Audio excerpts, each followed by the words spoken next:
Okay, part 3. We're going to stay in state space, and we're plotting the population, kind of the equilibrium solutions for both species. And we're going to start to look at some of the competitive possibilities. So in all 4 of these graphs, we have plotted species 1 and species 2. And we basically have 2 isoclines, one where the solid line is above the dotted, one where the dotted line is above the solid, and 2 where they cross, one where the solid line is steeper and the dotted line is more shallow, and the other where the dotted line is steeper and the solid line is more shallow. Now, what do these solid and dotted lines mean? So again, remember, for all of these we have population 1 on X, and we have population 2. It's going to get a little bit tight, so just keep in mind that population 2 is on Y, okay, for all of these cases. Now, in this first example, this value, and I apologize, I wrote it too close to the side, this value is K1 over alpha, and this value is K2. And down here we have K2 over beta and K1. Okay, so I'm just going to label all of them so that you see the repeating pattern. Okay, so the dotted line, we're always going to have K2 over beta and K2.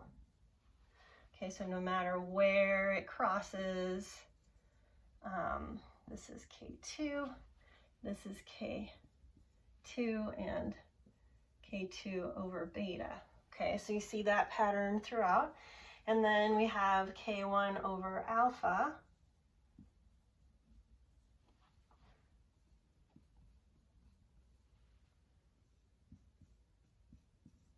and K1. And you can remember where these should go, because of course in terms of the population size N1, it should have at the top its carrying capacity, right? And that at some point its carrying capacity divided by this competition coefficient limits the growth in terms of K2, right? So, okay, so now what happens in each of these cases in terms of the outcome of competition? So in this case, remember we have K2 kind of like bumping up, this population size for N2 kind of bumping up against its carrying capacity and bumping down, right? And we have, in terms of growth in population for species 1, we have it kind of pushing on its isocline like this. So in this case, you would have basically, you would have species 1 here represented by its isocline. Species 1 would win, okay? Because its carrying capacity is so much greater than species 2's. Now, we have something similar going on here where we have population size for N1 kind of bumping up against its carrying capacity in this direction, and population size for population 2 growing against its carrying capacity here. And so in this case, we have species 2 would be the winner, okay? So if you're modeling competition and you have these parallel lines, it's relatively easy, I wouldn't say easy, but maybe a little bit more straightforward to figure out which species is likely to win. And by win, that means that they competitively exclude the other species and it likely goes extinct, okay? So then we're going to focus on this example. Now, again, we've got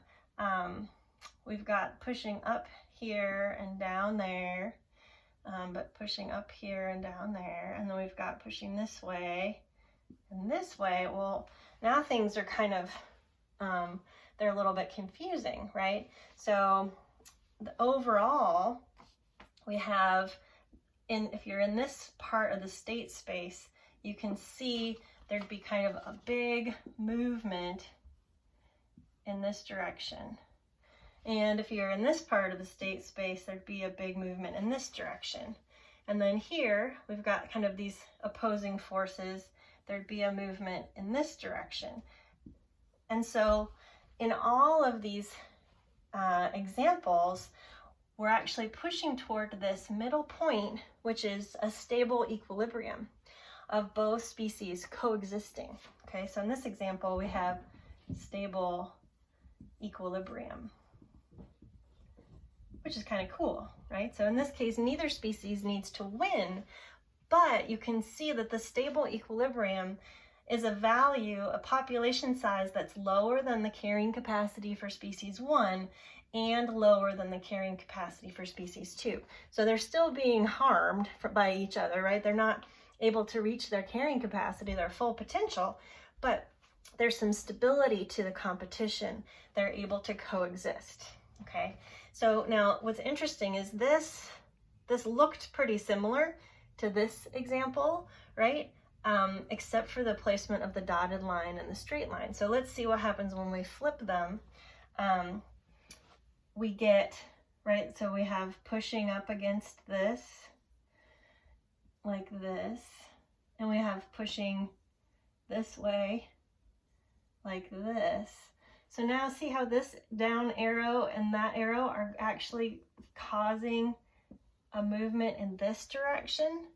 We do have a movement toward the center here, and we have a movement toward the center there. But in this case, we have these big arrows moving away from stable equilibrium.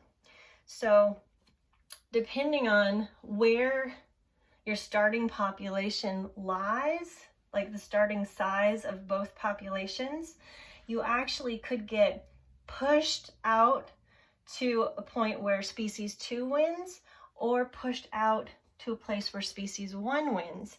So this also results in competitive exclusion, but either species could win, okay?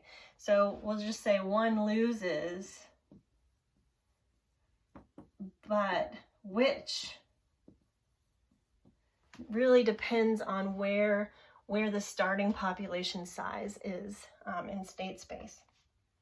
So we can use these nullclines to try to predict whether a species might be able to successfully invade and push another species out, and we can use it to predict ratios of these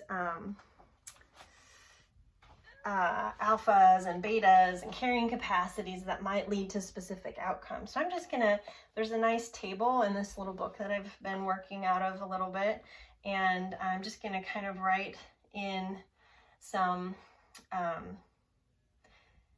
outcomes.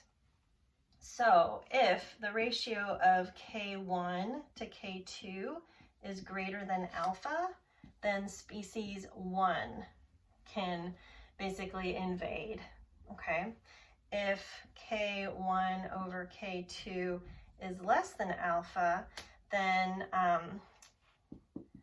species 1 cannot invade. If K1 over K2 is less than 1 over beta, then species 2 can invade. And if K1 over K2 is greater than 1 over beta, then species 2 cannot invade. Okay, so those are some kind of interesting things that we can use to predict. So as long as we know alpha and beta, those competition coefficients, and we know the carrying capacities, then we can use these inequalities to try to solve for scenarios where one species might be able to invade and push another out. Okay, so that's one thing that we can do, which is kind of fun. And then I'll just write up a couple more inequalities that can be useful. So we're going to make a little table here. So can species 1 invades? Yes or no? Species 2 invades? Yes or no? What's the inequality? And what's the outcome? Okay, so species 1 invades, yes. Species 2 invades, no. We can use this inequality, 1 over beta less than K1 over K2 greater than alpha, and species 1 wins. And basically, we get that. Okay, we get this happening. If species 1 invades, no, but species 2 invades, yes, we can use this inequality, 1 over beta is greater than K1 over K2 and less than alpha, then species 2 wins. And we get case number 2 up here. All right, let's say species 1 invades and species 2 invades. We get 1 over beta greater than K1 over K2 greater than alpha. Then we get stable coexistence. We basically get this happening, okay? And if neither one successfully invades, then we can use this inequality, 1 over beta less than K1 over K2 less than alpha, and we get unstable equilibrium, basically this case number 4. Okay, so this is kind of cool because you can predict how changing the carrying capacity or these alphas and betas might lead to different outcomes in terms of competition. So hopefully this helps you with some of the additional homework problems, and we'll go on to the next